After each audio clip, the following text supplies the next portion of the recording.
Well, the Isabel Celis murder case is getting closer to the day when it's all up to the jury. The trial of Christopher Clements had its final witnesses today. KGUN9's Craig Smith has been covering this case since Isabel Celis disappeared from her family home 12 years ago. He's joining us live this evening at Superior Court with more on today's testimony. Craig? Well, with testimony wrapped up now, the case will go to closing arguments on Tuesday. The judge reserves Monday for other court business on his plate. Now, there's been conflicting testimony between defense and prosecution witnesses, but that's what you expect in a trial. But because the prosecution has the burden of proof, it had the chance to call back witnesses to try to refute the defense. Defense attorneys called witnesses who questioned whether cell phone tracking was accurate when it placed Christopher Clements near where the remains of Isabel Celis were found.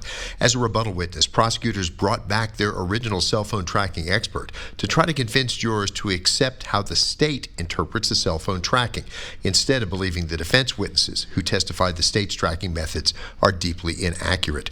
With no DNA match to Clements and no firm explanation of how anyone got Isabel Celis out of her house, the cell tracking is one of the rare pieces of scientific evidence in the case. The state says during the early morning when Isabel Celis disappeared, Clements' phone connected to a cell tower near the remote area off Avra Valley and Trico roads where Isabel Celis' remains were recovered. It was Clements who led detectives to the remains 5 years after the disappearance. He convinced authorities to drop a burglary charge in return for the location, but he said while he knew the location, he did not know how the girl died or who put her there. Detectives connected Clements because a partial DNA match linked him to the remains of 13-year-old Maribel Gonzalez, found very close to where Isabel Celis' remains were left.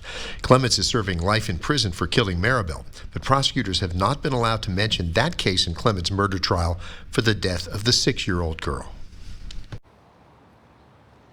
Now, closing arguments are going to be the last chance for both sides to influence the jury to try to convince them that their view of the case is the right one.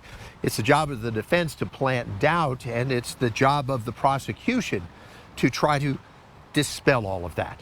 Reporting live in Tucson at Pima Superior Court, Craig Smith, KGUN 9.